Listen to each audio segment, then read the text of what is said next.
ഹിന്ദു പുരാണത്തിലെ ഒരു അസുര ചക്രവർത്തിയായിരുന്നു ദാരികൻ. ദുരാഗ്രയും അധർമ്മിയുമായ ദാരികൻ അമ്മയായ ദാരുമതിയുടെ ഉപദേശപ്രകാരം ബ്രഹ്മാവിനെ തപസ് ചെയ്യുവാനായി ആരംഭിച്ചു. കഠിനമായ തപസ്സിനൊടുവിൽ ദാരികന് മുമ്പിൽ ബ്രഹ്മാവ് പ്രത്യക്ഷപ്പെടുകയും എന്തു വരമാണ് വേണ്ടതെന്ന് ചോദിക്കുകയും ചെയ്തു. ദുരാഗ്രയായ ദാരികൻ താൻ ഒരു സ്ത്രീയുടെ കൈയാൽ മാത്രമേ വധിക്കപ്പെടുവാൻ പാടുള്ളൂ എന്നും 10,000 ആനകളുടെ ശക്തിയും യുദ്ധക്കളത്തിൽ ഇറ്റുവീഴുന്ന തൻ്റെ ഓരോ തുള്ളി രക്തത്തിൽ നിന്നും 1000 ദാരികന്മാരുടലെടുക്കണമെന്നും ആവശ്യപ്പെട്ടു. പരമഭക്തന് ചോദിച്ച വരം നൽകി ബ്രഹ്മാവ് അനുഗ്രഹിച്ചു. വരത്തിൻ്റെ ശക്തിയോടുകൂടിയ അജയനായ ദാരികൻ 3 ലോകങ്ങളെയും ആക്രമിച്ച് കീഴടക്കി. തുടർച്ചയായുള്ള ദാരികന്റെ ആക്രമണത്തിൽ ഭയപ്പെട്ട ദേവന്മാർ മഹാവിഷ്ണുവിനോട് സഹായം അഭ്യർത്ഥിച്ചു. തുടർന്ന് മഹാവിഷ്ണുവിന്റെ ഉപദേശപ്രകാരം ദേവന്മാരെല്ലാവരും സാക്ഷാൽ മഹാദേവനിൽ അഭയം പ്രാപിച്ചു.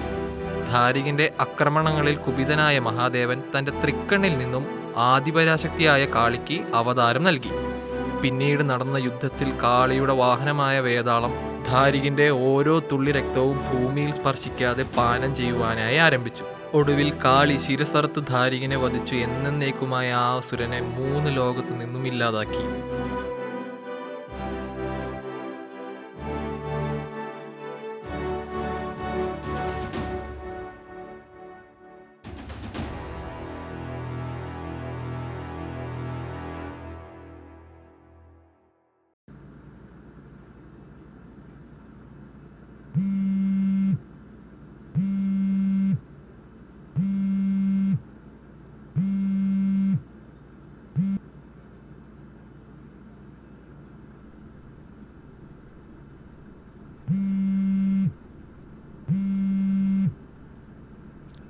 ഹലോ.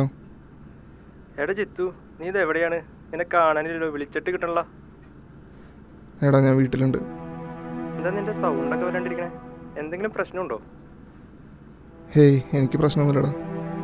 നീ വെറുതെ പറയണ്ട, എന്തോ കുഴപ്പമുണ്ട്, നീ കാര്യം പറയ്. എടാ നീ നമ്മുടെ കപ്പളുടെ അടുത്തേക്ക് വാ, എനിക്ക് കുറച്ച് കാര്യങ്ങൾ പറയാനുണ്ട്. ആ എന്നാ നീ പോരെ. ശരി.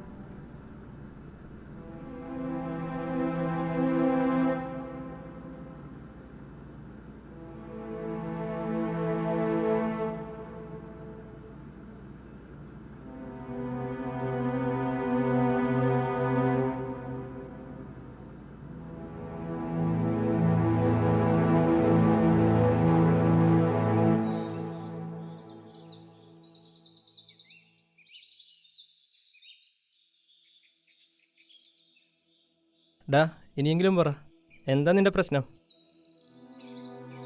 എടാ നീ ആകെ അപ്സെറ്റ് ആണല്ലോ. ഞാൻ പറഞ്ഞാൽ നീ വിശ്വസിക്കില്ല, ആരും വിശ്വസിക്കില്ല. എടാ ആദ്യം നീ കാര്യം പറ, എന്നിട്ട് ഞാൻ തീരുമാനിക്കാം വിശ്വസിക്കണോ വിശ്വസിക്കണ്ടേന്ന്. എടാ ഞാൻ പറയാൻ പോണ നീ എങ്ങനെ എടുക്കുമ്പോൾ എനിക്കറിയില്ല. എടാ നീ കാര്യം പറ. ഒരാഴ്ച മുമ്പ് ഒരു സംഭവം ഉണ്ടായി. എടാ എന്ത് സംഭവം ഉണ്ടായേ?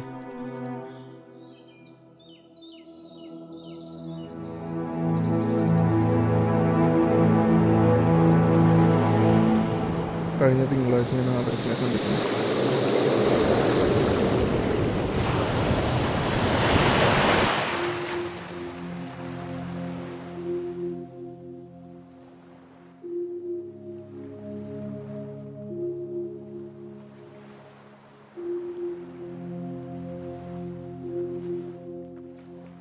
നീ ഇതെപ്പത്തി? ഞാൻ നിന്നെ എവിടെയൊക്കെ നോക്കിയെന്നറിയോ? കാണാതായപ്പോൾ മനസ്സിലായി ഇവിടെ ഉണ്ടാവുമെന്ന്. ഒന്നില്ല, ഞാൻ അവിടെ കുറച്ച് നേരം ഒറ്റയ്ക്ക് ഇരിക്കാൻ വന്ന. അതെന്തിപ്പോൾ ഒറ്റയ്ക്ക് ഇരിക്കാനത് തോന്നല്? മനസ്സിനൊത്തിരി ഭാരം വരുമ്പോൾ ഈ കടലിൻ്റെ അങ്ങേയറ്റത്തേക്ക് നോക്കിയിരിക്കും. അപ്പോൾ ഒരിത്തിരിയും സമാധാനം കിട്ടും. അതിനൊറ്റയ്ക്ക് തന്നെ വരണം. അതൊക്കെ സമ്മതിച്ചു, പക്ഷെ നിനക്കെന്താ കുഴപ്പം? നീ എന്താ ഡള്ളായിട്ടിരിക്കുന്നത്? കാര്യം പറയ്. എടാ ഒന്നുമില്ലടാ. എടാ എന്തെങ്കിലും ഉണ്ടെങ്കിൽ എന്നോട് പറയും, എന്നാലല്ലേ എനിക്ക് എന്തെങ്കിലും ചെയ്യാൻ പറ്റുമെന്ന് പറയാൻ പറ്റുമോ? നിനക്കൊന്നും ചെയ്യാനില്ലടാ. അമ്മയ്ക്ക് ഡയാലിസിസ് ചെയ്യേണ്ട സമയമായി. എന്ത് ചെയ്യണമെന്ന് എനിക്കും അച്ഛനും ഒരു പിടിയില്ല. കിട്ടാവുന്ന അത്രയും കടം മേടിച്ചിട്ടാണ് അമ്മയെ ഇതുവരെ ചികിത്സിച്ചത്. ഇനി ചോദിക്കാനാരും ബാക്കിയില്ല. നീ ഈ കാര്യങ്ങളൊന്നും ഇതുവരെ എൻ്റെ അടുത്ത് പറഞ്ഞിട്ടില്ലല്ലോ. എൻ്റെ പ്രശ്നങ്ങളൊക്കെ നിന്നോട് പറഞ്ഞ് വെറുതെ നിന്നെ വിഷമിച്ചിട്ട് എന്താ കാര്യം? അതുകൊണ്ട് ഞാൻ അതൊന്നും ആരോടും പറയാറില്ല. നീ വിഷമിക്കല്ലേ, നമുക്ക് എന്തെങ്കിലും ഒരു വഴി നോക്കടാ. എന്ത് വഴിയടാ? ഒരു വഴിയില്ല. ഇനി പ്രാർത്ഥിക്കാനൊരു ദൈവമോ പോകാനൊരു സ്ഥലമോ ബാക്കിയില്ല. എടാ, ഓരോരുത്തരുടെ സങ്കടങ്ങൾ കണ്ട് ദൈവം അവരെയൊക്കെ സഹായിക്കാൻ നിന്ന ഈ ലോകത്ത് ഒരാൾക്കും പ്രശ്നങ്ങളുണ്ടാവില്ല. അങ്ങനെയല്ലല്ലോ നമ്മുടെ ചുറ്റുപാട്. അതുകൊണ്ട് നമ്മുടെ കാര്യങ്ങൾക്ക് നമ്മൾ തന്നെ വഴി കണ്ടുപിടിക്കണം. ഈ സമയം കൊണ്ട് എൻ്റെ ആവശ്യമുള്ള പണം ഉണ്ടാക്കാൻ എൻ്റെ വേറെ വഴിയൊന്നുമില്ല. നീ സമാധാനപ്പെടും, ഞാൻ ഒന്ന് ആലോചിക്കട്ടെ.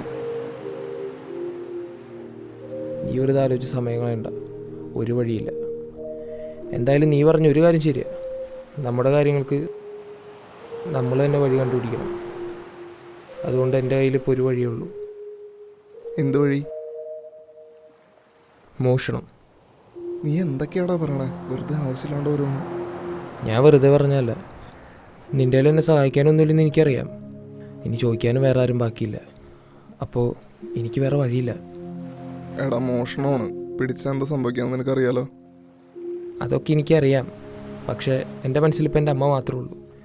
അമ്മ ഇങ്ങനെ കാണാൻ എനിക്ക് വയ്യ. നീ വിഷമിക്കല്ലേ. എന്നിട്ട് നീ എന്താ ഇപ്പോൾ ചെയ്യാൻ പോണേ? ഇവിടെ അടുത്ത് ആ പൂട്ടിക്കിടക്കുന്ന വീടില്ലേ, അവിടെ എന്തേലും ഉണ്ടാവും. നീ ആരും പോകാത്ത സ്ഥലത്തിനെ പറ്റിയിട്ടാണോ പറയണേ? അതെ, ചെയ്യണ തെറ്റാണെങ്കിലും അതാരും ബാധിക്കാൻ പാടില്ല. അതിനേതാ നല്ലത്. നീ പറഞ്ഞത് ശരിയാ. അവിടെ പകൽ സമയത്ത് പോലും ആരെയും കാണാറില്ല. ആർക്കും വേണ്ടത് കിടക്കുന്ന ആ സ്ഥലത്ത് നിന്ന് എടുക്കണമെങ്കിൽ അത്രയും പാപം കുറയും. അതെ, ഞാൻ എന്തായാലും അവിടെ കയറാൻ തീരുമാനിച്ചു. നിനക്ക് തരാനായിട്ട് എന്തായാലും കാശായിട്ടൊന്നുമില്ല. അപ്പം എങ്ങനെയെങ്കിലും ഞാൻ ഹെൽപ്പ് ചെയ്യണ്ടേ? നീ വാ, നമുക്ക് ഒരുമിച്ച് പോവാം. എടാ, അത് വേണം. നീ ഒന്നും പറയണ്ട, വാ.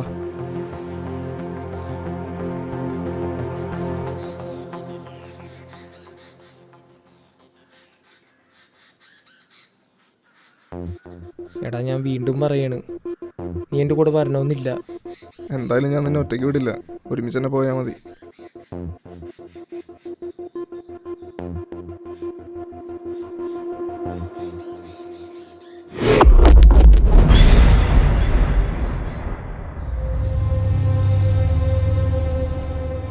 എന്താടാ അത്? അതൊന്നുമില്ല, നീ നടക്ക്.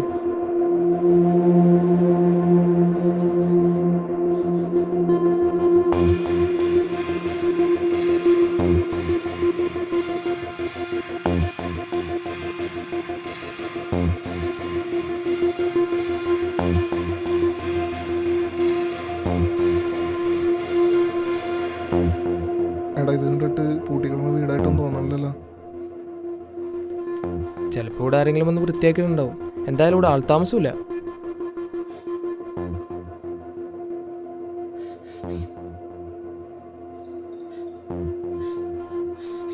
ചെരുപ്പ് ഒരു കൂടാ, അതിട്ട് അകത്തേക്ക് കയറണ്ട.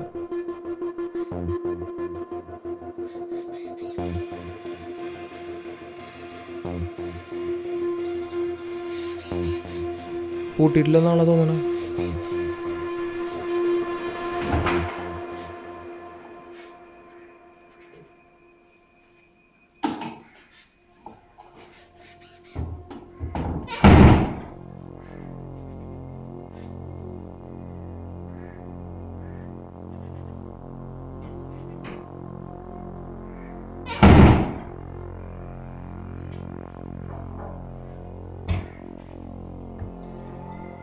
ഇതിൻ്റെ ഉള്ളിൽ നമുക്ക് വേണ്ടത് എന്തെങ്കിലും ഇല്ലാണ്ടിരിക്കൂല. എല്ലായിടത്തും നന്നായി നോക്കിക്കോ. ആടാ, പിന്നെ ആവശ്യമില്ലാത്തതിലൊന്നും തൊടാൻ നിൽക്കണ്ട. നമുക്ക് വേണ്ടത് മാത്രം എടുത്താൽ മതി. നമ്മളിവിടെ വന്നതിനൊരു തെളിവും ഉണ്ടാവരുത്.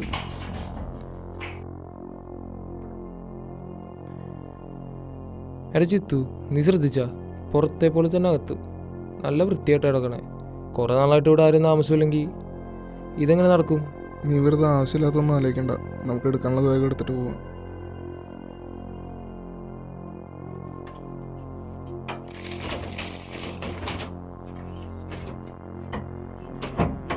ഒരു കാലത്ത് എത്ര പേര് ഒരുമിച്ച് താമസിച്ചല്ലേ. ഇപ്പം ഇതെന്താണോ ആർക്കും വേണ്ടാത്തത്?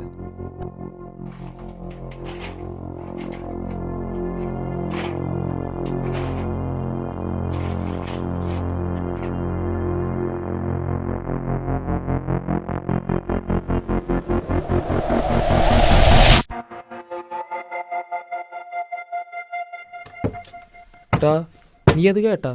ഇല്ല, എന്ത്? ഒച്ചയുണ്ടാക്കല്ലേ, ശ്രദ്ധിക്ക്.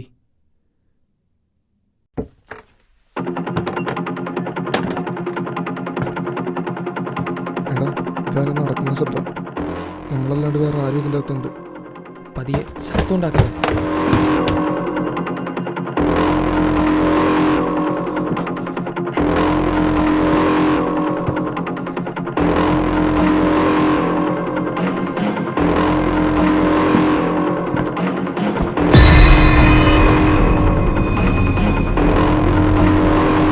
നമുക്കൊന്ന് പോവാം.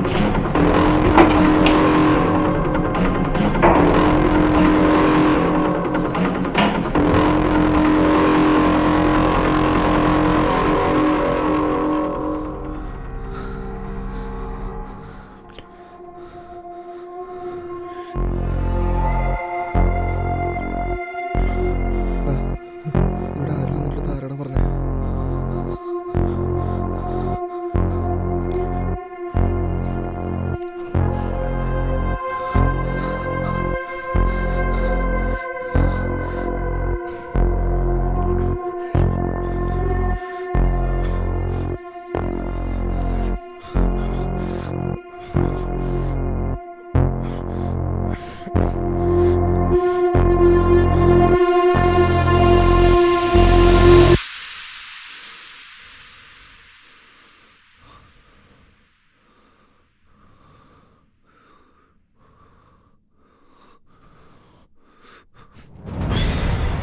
ആദർശേ, ഡാ എടാ ആദർശേ, എങ്ങോട്ടാ പോണേ?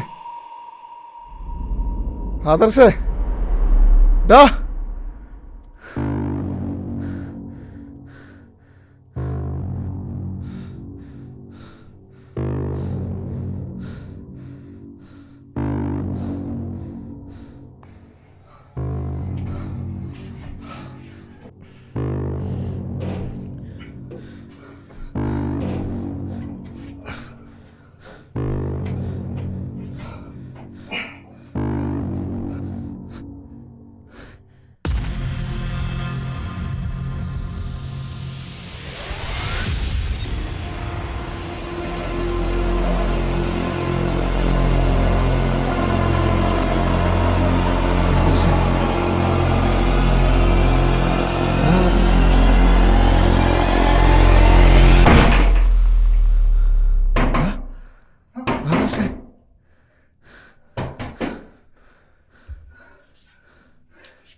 എടാ എന്നിട്ട് എന്തുണ്ടായേ? അവനെ അവിടെ നിന്ന് രക്ഷിക്കാൻ പറ്റില്ലടാ. ഞാൻ മാത്രമേ അവിടെ നിന്ന് രക്ഷപ്പെട്ടു പോകുന്നുള്ളൂ. എടാ നീ എന്തുട്ടിക്ക് പറയണേ? മോഷ്ടിക്കാൻ കയറിയെന്ന, അതും ആ വീട്ടിൽ. അല്ല നീ പറയണ ആദർശ് ആരാ? എടാ സഞ്ജയ്, നമ്മുടെ ആദർശിനെ പറ്റിയിട്ടാടാ ഞാൻ പറയണേ. നീ അവൻ എത്ര പെട്ടെന്ന് മറന്നാ? എടാ നീ ഈ പറയണ ആദർശിനെ പറ്റി എനിക്കറിയില്ല. ഇങ്ങനെ ഒരാളെ കുറിച്ച് നീ ആദ്യമായിട്ട് എന്നോട് പറയണേ. എടാ നീ എന്താ ഇങ്ങനെയൊക്കെ പറയണേ? നീ അവൻ എൻ്റെ കൂടെ കണ്ടിട്ടുള്ളൂ അല്ലേ? എടാ ജിത്തു, സത്യമായിട്ടും എനിക്ക് അങ്ങനെ ഒരുത്തനെ അറിയില്ല. അങ്ങനെ ഒരാളെ ഞാൻ നിൻ്റെ കൂടെ കണ്ടിട്ടും കൂടിയില്ല. എടാ നീ എന്തിനാണ് എന്നോട് വെറുതെ കള്ളം പറയണേ? നിനക്ക് ആദർശിനെ അറിയാം. നീ വെറുതെ എന്നെ കൂടുതൽ തളർത്തല്ലേ? എടാ ജിത്തു, ഇങ്ങനെ ഒരു കാര്യത്തിനോട് എനിക്ക് കള്ളം പറയേണ്ട ആവശ്യമില്ല. നീ പറയണ ആദർശിനെ എനിക്കറിയില്ല. നീ ഒരു കാര്യം ചെയ്യ്, അവൻ്റെ ഫോട്ടോ വല്ലതുണ്ടെങ്കിൽ എനിക്കൊന്ന് കാണിച്ചാ.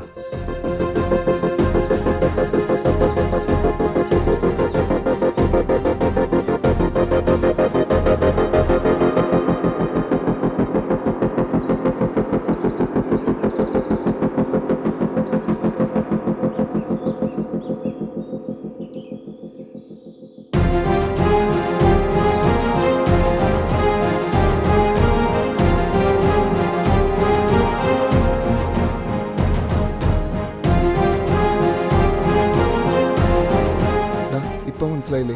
അതിൽ എൻ്റെ അടുത്ത് നിൽക്കണതാണ് ആദർശ്. എടാ നീ എന്നിട്ട് ഈ പറയണേ? ഈ ഫോട്ടോയിൽ വേറെ ആരുമില്ല, നീ മാത്രമേ ഉള്ളൂ.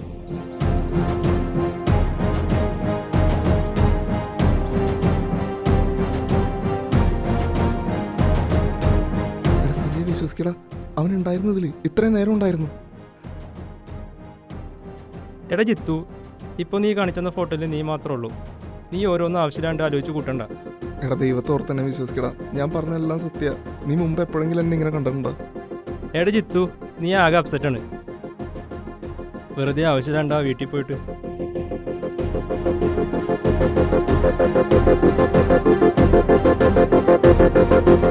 എടാ സങ്കടപ്പെടാൻ വേണ്ടി പറഞ്ഞതല്ല. എന്നൊരു കാര്യം ചെയ്യാം, എനിക്കൊരു കസിൻ ബ്രദറുണ്ട്, പുള്ളി സൈക്കാട്രിസ്റ്റാ. നമുക്ക് നാളെ ഒന്ന് പോയി കാണാം. എല്ലാം സെറ്റാവിടാ.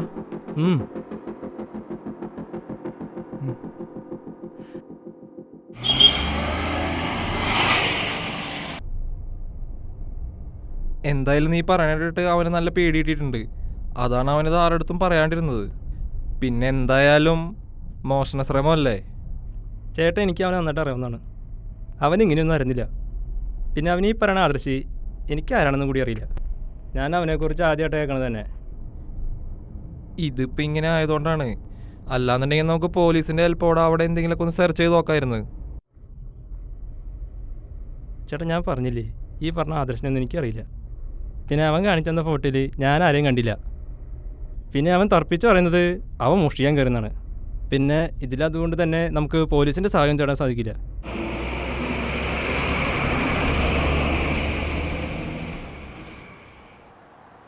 സഞ്ജയ്, നീ പറയണ കേട്ടുകഴിഞ്ഞാൽ ഇതാർക്കും അങ്ങനെയൊന്നും വിശ്വാസം വരില്ല. പിന്നെ നമ്മുടെ ജിത്തുവിന് എന്തെങ്കിലും ഒരു പ്രോബ്ലം ഉണ്ടെന്ന് എല്ലാവരും വിചാരിക്കുള്ളൂ. എനിക്കും അത് തന്നെ തോന്നണേ.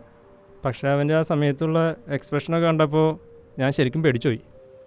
എന്തായാലും ഇത് വേറെ ആരും അറിയാതിരിക്കുകയാണ് നല്ലത്. പിന്നെ നമ്മുടെ ജിത്തു പറയണത് എന്തെങ്കിലും കാര്യമുണ്ടോ എന്ന് പറയണമെങ്കിൽ നമ്മൾ റേഷണലായിട്ട് മാത്രം ചിന്തിച്ചാൽ പോരാ. അവൻ പറയണത് എന്തെങ്കിലും ഉണ്ടോ എന്ന് നമ്മൾ അന്വേഷിച്ച് നോക്കേണ്ടി വരും.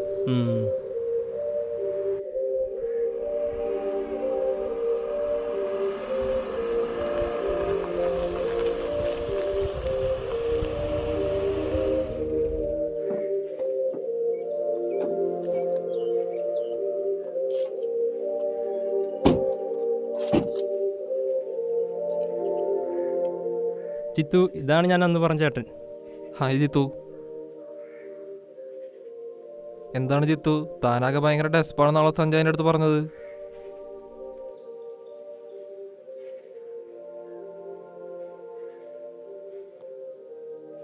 സഞ്ജയ് എൻ്റെ അടുത്ത് കുറച്ച് കാര്യങ്ങളൊക്കെ പറഞ്ഞു. എന്തായാലും ജിത്തുവിനെ ഹെൽപ്പ് ചെയ്യാൻ വേണ്ടിയിട്ടാണ് ഞങ്ങൾ വന്നേക്കണത്. ഡോക്ടർ എന്ത് ചെയ്യണമെന്ന് എനിക്ക് അറിയില്ല.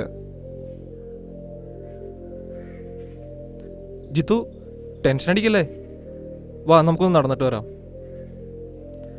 സഞ്ജയ്, നീ ഇന്നോട് നിൽക്കണം. ആ.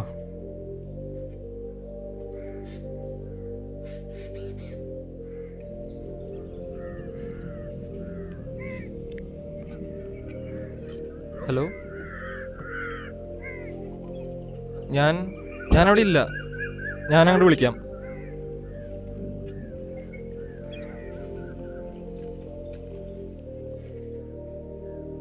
നോക്ക് ജിത്തുവിനിപ്പോൾ ശരിക്കും എന്താണ് ഫീൽ ചെയ്യണമെന്നുള്ളത് എൻ്റെ അടുത്തൊന്ന് വ്യക്തമായിട്ട് പറയണം. ഒരുപക്ഷെ ജിത്തുവിനെ എനിക്ക് ഹെൽപ്പ് ചെയ്യാൻ പറ്റുമായിരിക്കും. അതുകൊണ്ട് എല്ലാ കാര്യങ്ങളും ജിത്തു ഒന്ന് വ്യക്തമാക്കിയേ.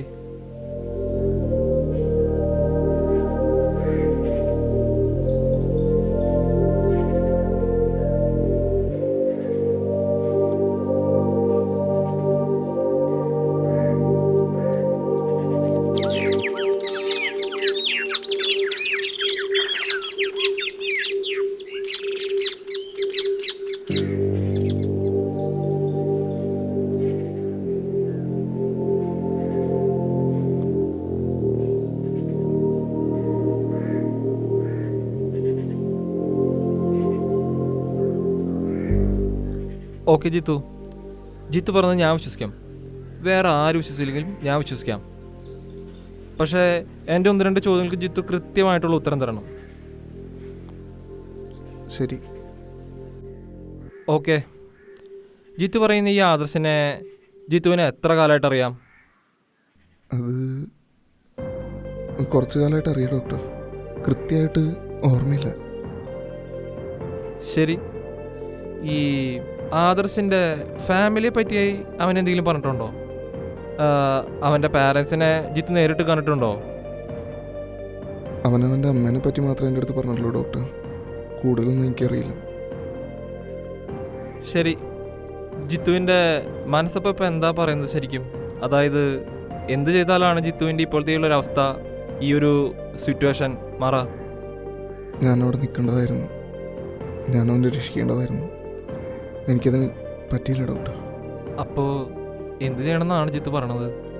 എനിക്കവിടെ വീണ്ടും പോകണം, അവനെ രക്ഷിക്കാൻ പറ്റുമെന്ന് നോക്കണം.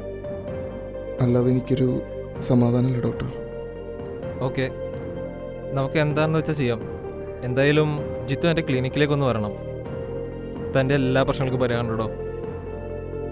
വിഷമിക്കേണ്ട ജിത്തു. ശരി ജിത്തു, അപ്പം എല്ലാം പറഞ്ഞ പോലെ.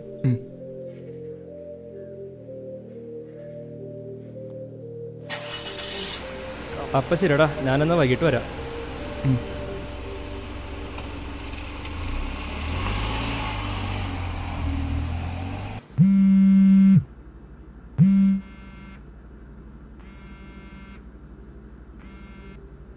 ആ സഞ്ജയ് പറയടാ.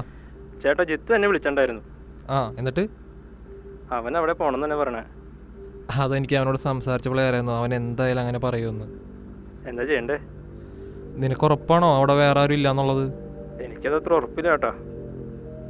എടാ, നമ്മുടെ ട്രീറ്റ്മെൻറ്റ് ഭാഗമായിട്ട് അവൻ അവിടെ വരെ ഒന്ന് കൊണ്ടുപോയി അവൻ്റെ ഡൗട്ടും കാര്യങ്ങളൊക്കെ ക്ലിയർ ആണെങ്കിൽ അതായിരിക്കും ഏറ്റവും നല്ല കാര്യം. എന്നാ ശരി. നിനക്ക് ഉറപ്പാണെങ്കിൽ നീ ജസ്റ്റ് ഒന്ന് അവൻ്റെ കൂടെ പോയിട്ട് അവൻ്റെ ഡൗട്ടും കാര്യങ്ങളൊക്കെ ഒന്ന് ക്ലിയർ ചെയ്തിട്ട് പോരെ? ശരി ചേട്ടാ. ഓക്കേടാ, അപ്പോൾ നീ ഒന്ന് പോയി വന്നിട്ട് വിളിക്ക്. Okay okay. ശരിടാ.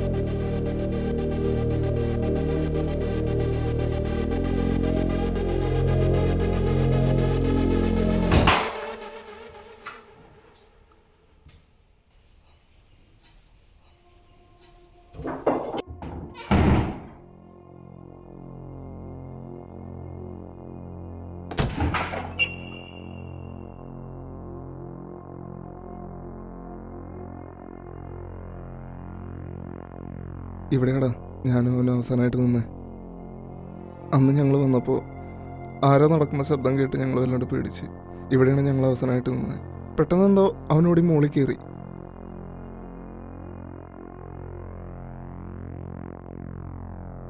അന്ന് അവൻ എന്തിനാ അങ്ങനെ ചെയ്തതെന്ന് എനിക്കറിയില്ല. പക്ഷെ ഒരു കാര്യം ഉറപ്പാ, അന്ന് ഞങ്ങളെ കൂടാതെ ഇവിടെ വേറെ ആരും ഉണ്ടായിരുന്നു. പെട്ടെന്ന് ആരോ അടക്കുന്നൊരു ശബ്ദം കേട്ട് അതിങ്ങനെ അടുത്തേക്ക് വരണ്ടായിരുന്നു.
ഡാ,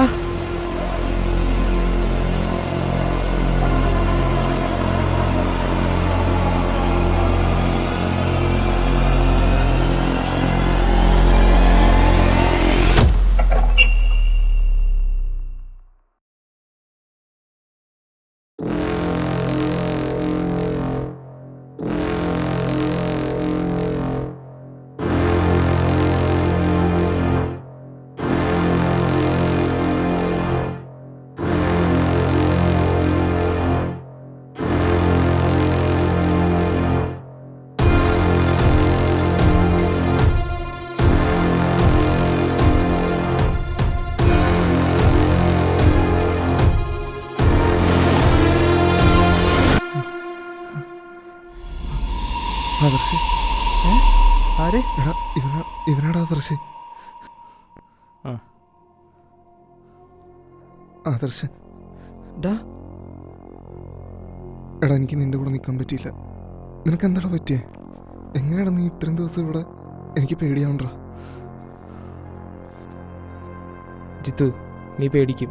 കാരണം ഇത് അങ്ങനെ ഒരു സ്ഥലമാണ്. പിന്നെ നടന്നൊക്കെ അതൊക്കെ ഇങ്ങനെ വരുമെന്ന് എനിക്ക് നേരത്തെ അറിയാം. ഞാനൊരു കാരണം ഉണ്ടാക്കി നിന്നെ ഇങ്ങ് കൊണ്ടുവന്നതാ, മനഃപൂർവ്വം. എടാ നീ എന്തൊക്കെയാടാ ഈ പറയണേ? ജിത്തു, നിനക്കറിയാത്ത വേറൊരു വലിയ കാര്യമുണ്ട്.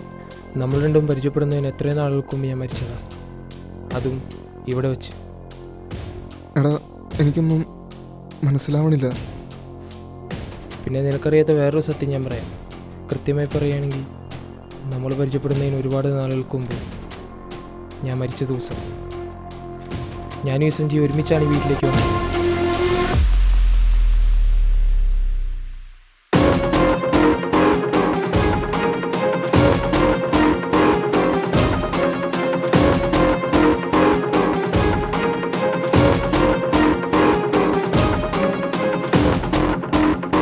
അതെ സഞ്ജയ്, ജിത്തുവിനെ അറിയുന്നതിന് ഒരുപാട് നാളുകൾക്ക് മുമ്പ് നമ്മൾ തമ്മിൽ പരിചയമുണ്ട്. നീ പറഞ്ഞിട്ടാണ് ഞാൻ ഇവിടേക്ക് വന്നത്. ജിത്തുവിൻ്റെ സംശയം ശരിയാണ്. ഇവിടെ ഒരാൾ നമ്മളാരും അറിയാതെ ജീവിക്കുന്നുണ്ട്. പുറലോകവുമായി ഒരു ബന്ധവുമില്ലാതെ ഇവിടെ ഒളിഞ്ഞിരിക്കുന്ന ഒരാൾ. അയാളാണ് എന്നെ കൊന്നത്. ഭാഗ്യം കൊണ്ടാണ് സഞ്ജയ് എന്ന് ഇവിടെ നിന്ന് രക്ഷപ്പെട്ടത്. അയാളുടെ മാന്ത്രിക വിദ്യയുടെ ഒരു അംശം കൊണ്ട് സഞ്ജയ് എല്ലാം മറന്നുപോയി. ഇനി ഞാൻ പറയുന്നത് നിങ്ങൾ ശ്രദ്ധിച്ചു കേൾക്കണം. ഇവിടെ പുറലോകമായിട്ട് ഒരു ബന്ധമില്ലാത്ത നിങ്ങളോ ഞാനോ പോലും അറിയാതെ ഇവിടെ ആൾ ജീവിക്കുന്നുണ്ട്. അയാളൊരു സാധാരണ മനുഷ്യനല്ല. അമാനുഷിക ശക്തികളുള്ള ദൈവം മനുഷ്യത്തെ എന്താണെന്ന് പോലും അറിയാത്തൊരു മൃഗമാണ് അയാൾ. അയാൾ ആരാണെന്ന് പോലും എനിക്കറിയില്ല. അയാളുടെ ആദ്യത്തേരയല്ല ഞാൻ. മന്ത്രങ്ങളും ജാലവിദ്യകളും ഒരുപാട് വശമുള്ള അയാൾ ആരാണെന്ന് പോലും ഇപ്പോൾ നിങ്ങൾക്കോ എനിക്കോ പുറലോകത്തുള്ള ആർക്കും അറിയില്ല. ഒരുപാട് ഞാൻ ശ്രമിച്ചു, പക്ഷേ എന്നെക്കൊണ്ടത് കണ്ടുപിടിക്കാനായില്ല. അതറിയാതെ എൻ്റെ ആത്മാവിനോടൊന്നും പോകാൻ പറ്റില്ല. പിന്നെ അയാൾ എന്തിനു വേണ്ടിയാണ് ഇതൊക്കെ ചെയ്യുന്നതെന്നറിയാനായി എൻ്റെ ശ്രമം. അവസാനം ഞാനിത് കണ്ടെത്തി. എന്തിനാണ് അയാൾ ഇങ്ങനെയൊക്കെ ചെയ്യുന്നത്? കാലങ്ങൾക്ക് മുമ്പ് ഇല്ലാതായ ആസുരന് ജന്മം കൊടുക്കാൻ, പുരാണത്തിലെ ദാരികൻ എന്ന ആസുരനെ പുനർജനിപ്പിക്കും. തലമുറകളായി അയാളുടെ മുൻ തലമുറക്കാർ ചെയ്തു വന്നിരുന്ന അതേ ലക്ഷ്യം ഇപ്പോൾ അയാളിലേക്ക് വന്നിരിക്കുന്നു. അതിന് നമുക്കെന്താ ചെയ്യാൻ പറ്റുക? തടയണം. ഇത്രയും ജീവനെടുത്തുകൊണ്ടുള്ള ആസുരൻ ജന്മം നമ്മൾ തടയണം. പക്ഷെ അങ്ങനെ ചെയ്യണമെങ്കിൽ ആദ്യം അയാളുടെ ഐഡൻറ്റിറ്റി പുറത്തു കൊണ്ടുവരണം. അതിനായി ഒരു ഇരയെ അയാളുടെ മുമ്പിൽ ഇട്ട് കൊടുക്കണമായിരുന്നു. അങ്ങനെ അയാൾ പുറത്തു വന്നാലേ ഒരു സൂചനയെങ്കിലും നമുക്ക് കിട്ടും. അതിനുവേണ്ടി തന്നെയാണ് ജിത്തു ഞാൻ നിന്നെ ഇങ്ങോട്ട് കൂട്ടിക്കൊണ്ടുവന്നത്.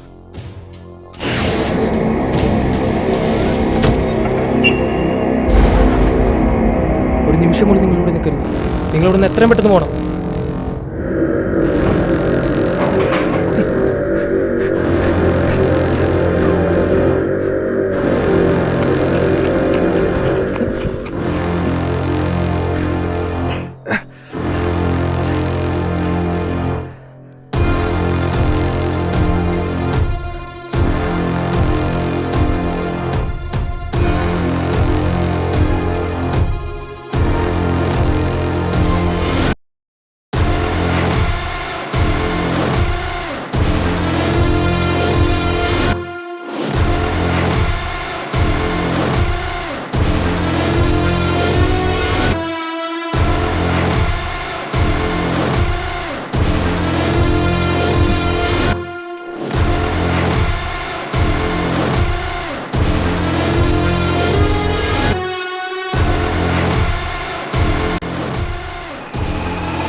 കോടിക്കണക്കിന് വർഷങ്ങൾക്ക് മുമ്പ് ഇന്ദ്രനെ പോലും തോൽപ്പിച്ച് ദേവലോകം ഭരിച്ചിരുന്ന ഒരു മഹാസുരനാണ് ദാരികൻ. പിന്നീട് ദുർഗയും കാളിയും ഒരുമിച്ച് അവതാരമെടുത്തിട്ടാണ് ആ സുരനെ ഇല്ലാതാക്കിയത്. ആ മന്ത്രവാദിയുടെ ആഗ്രഹം പോലെ ഇത്രയും വർഷങ്ങൾക്ക് ശേഷം ആ സുരൻ വീണ്ടും ജന്മമെടുത്താൽ അത് വരുത്തി വയ്ക്കാമെന്ന വിനാശം നമുക്കൊന്നും ചിന്തിക്കാൻ പോലും പറ്റില്ല. അപ്പോൾ ഈ കാര്യത്തിന് ഇനി നമുക്ക് എന്ത് ചെയ്യാൻ പറ്റും? എന്തെങ്കിലും ചെയ്യണം. എന്ത് ചെയ്തിട്ടാണെങ്കിലും നമുക്കത് തടഞ്ഞേ പറ്റൂ. അതിന് നമ്മുടെ കയ്യിൽ ഇനി ഒരേ ഒരു വഴിയുള്ളൂ. അയാളുടെ കർമ്മം പൂർത്തിയാവാൻ സമ്മതിക്കരുത്. ഇനി ഒരു ബലി കൂടി ബാക്കിയുള്ളൂ. അതെന്ത് വില കൊടുത്തും നമ്മൾ തടയണം. അതിന് നമ്മളെങ്ങനെ തടയും?